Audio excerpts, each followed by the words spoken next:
नील Bohr का atomic model. नील Bohr ने 1993 में प्लैंक का क्वांटम थ्योरी से रुदरफोर्ड के मॉडल को मॉडिफाई करते हुए जौहरी खाका पेश किया।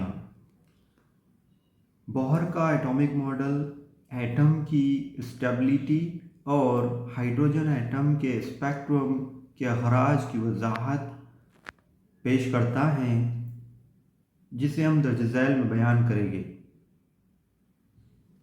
बोहर के एटॉमिक मॉडल के पोस्टुलेट झैल के मुताबिक बयान किए जा सकते हैं, जिसमें सबसे पहला पोस्टुलेट ये है कि एटम में इलेक्ट्रॉन न्यूक्लियस के अतराफ सर्कुलर ऑर्बिट में गर्दिश करता है।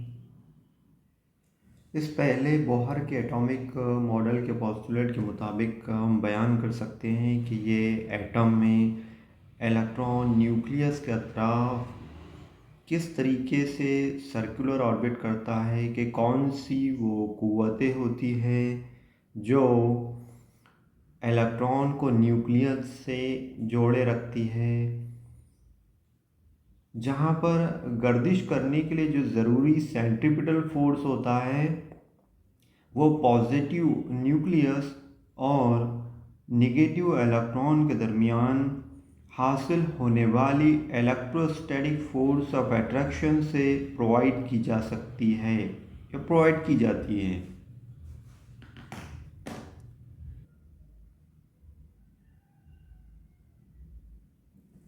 इलेक्ट्रॉन को गर्दिश करने के लिए जो ज़रूरी सेंट्रीपिटल फोर्स है, जिसे हमने फर्स्ट यूनिट में दरियाफ्त किया था, वो इस तरीके से है। Centripetal force is equal to M V square upon R, और इलेक्ट्रोस्टैटिक फोर्स जिसे हमने सेक्शन 2 के थर्ड यूनिट में देखा था, electrostatic force is equal to ये कूलम के ज़रिए हासिल की गई जो क़ुव्वत होती है वो है 1/4πε0 E square upon are square. अब जैसा कि यहाँ पर बयान किया गया है कि ये जो सेंट्रीपिटल फोर्स है जो बांधने का काम कर रही है न्यूक्लियस को और इलेक्ट्रॉन को, तो means M V square upon R is equal to यहाँ पर इलेक्ट्रोस्टैटिक फोर्स हम लिखेंगे अपॉन आर स्क्वायर। तो इस तरीके से ये फर्स्ट पोस्टुलेट यहाँ पर ख़त्म हुआ। नेक्स्ट वाला जो बयान किया गया है वो इस तरीके से है, इलेक्ट्रॉन उन्हीं ऑर्बिट में गर्दिश करता है जहाँ इलेक्ट्रॉन को ज़ावियाई म्यार हरकत एंगुलर मोमेंटम जिसे कहते हैं, ऑर्बिट नंबर का h/2 के इंटीग्रल मल्टीपल के मसावी होता है। अब इसके मुताबिक जो इक्वेशन हम हासिल कर सकते हैं वो इस तरीके से है कि angular momentum is equal to I omega, जहाँ आई मोमेंट ऑफ इनर्शिया है और ओमेगा एंगुलर वेलोसिटी है।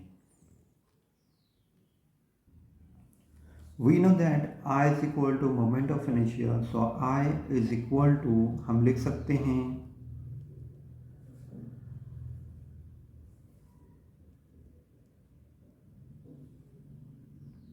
M R square. ओमेगा की वैल्यू यहाँ पर रख सकते हैं, omega is equal to V upon R. ये हमने हासिल किए हैं V is equal to R omega. Linear velocity और एंगुलर वेलोसिटी का जो रिलेशन है उसके ज़रिए इस तरह एंगुलर मोमेंटम हम यहाँ पर इस तरीके से लिख सकते हैं, angular momentum is equal to M R square V upon R is equal to mv/r। तो हमने ये इक्वेशन हासिल की है एंगुलर मोमेंटम के लिए। तो इस तरीके से ये वाला जो मफरूज़ा है उसे दोबारा देखते हैं। तो इस पोस्टुलेट के मुताबिक ये ऑर्बिट सुकूनी मदार होता है जिसे हम स्टेबल ऑर्बिट कहते हैं। तो ये ऑर्बिट स्टेबल ऑर्बिट कहलाता है और इलेक्ट्रॉन गर्दिश के लिए जब इलेक्ट्रॉन गर्दिश करता है तो उसके दौरान जो एनर्जी खारिज नहीं की जाती, मीन्स इलेक्ट्रॉन जब किसी भी ऑर्बिट में गर्दिश करता है तब एनर्जी इमिट्स नहीं होती, इसलिए इसकी एनर्जी कांस्टेंट होती है और वो उसी ऑर्बिट में गर्दिश करता रहता है।